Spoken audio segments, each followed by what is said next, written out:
Hi everyone. ఈరోజు మీకు నేను ఒక కవర్ గురించి చెప్పబోతున్నానండి.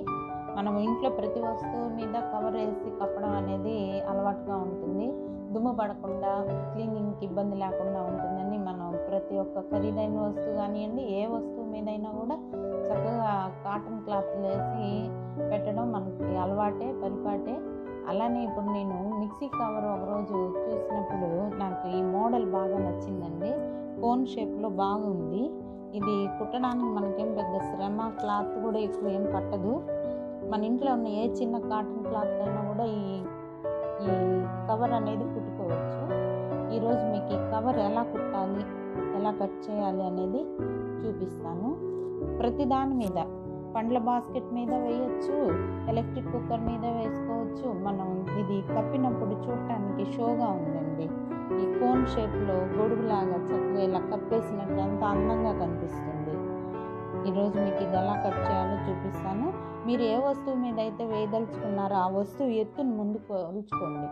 మనం మిక్సీ కానీ, ఎలక్ట్రిక్ కుక్కర్ కానీ, పండ్ల బాస్కెట్ విడ్త్ కానీ ఏదైనా విడ్త్ అనుకోండి, ఇది ఈ షేప్ కొలుచుకోండి. ఆటోమేటిక్గా ఎత్తు కూడా వచ్చేస్తుంది.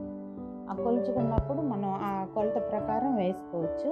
ఇప్పుడు నేను మా మిక్సీ 40 అంగుళాలు 40 సెంటీమీటర్ల ఎత్తుందండి. నేను ఆ 40 సెంటీమీటర్ల ఎత్తు ప్రకారం మీకు చూపిస్తాను. ఎక్కువ కుట్టేది కూడా ఏం లేదండి. నా దగ్గర జిగ్జాగ్ మిషన్ ఉండటం వల్ల నేను అడుగును జిగ్జాగ్ చేశాను. మీ దగ్గర జిగ్జాగ్ మిషన్ లేదనుకోండి, మామూలు మిషన్తోనే కుట్టేసి ఇక్కడ కింద అంచు ఇలా మడిచి కుట్టి దానికి మనం లేసులు అవి అమ్ముతారు కదండి, ఆ లేసు అవి వేసుకోవచ్చు. ఇంకొకటి మీకు ఇంకొంచెం ఫ్రీగా చక్కగా నిలబడాలంటే మన దగ్గర క్యాన్వాస్ అనేది అమ్ముతూ ఉంటారు. మనం బక్రం లాంటిది స్టిఫ్ క్లాత్, ఆ స్టిఫ్ క్లాత్ని 2-3 చోట్ల స్ట్రిప్పుల్లాగా దీనికి కానీ కుట్టి ఉంచినట్టయితే ఇలా పెట్టగానే నిలబడిపోతుంది చక్కగా. అప్పుడు పండ్ల బాస్కెట్ మీద చక్కగా నీట్గా పెట్టేసుకోవచ్చు. మీకు నేను మళ్ళీ మిక్సీ మీద కూడా వేసి చూపిస్తాను కవర్ని. ఈజీగా మీ దగ్గర ఏమైనా కాటన్ క్లాత్ అంటే జాకెట్ ముక్కలు ఉన్నా ఏదున్నా కూడా ఈజీగా కుట్టుకోవచ్చండి. ఓకేనండి, రండి చూపిస్తాను.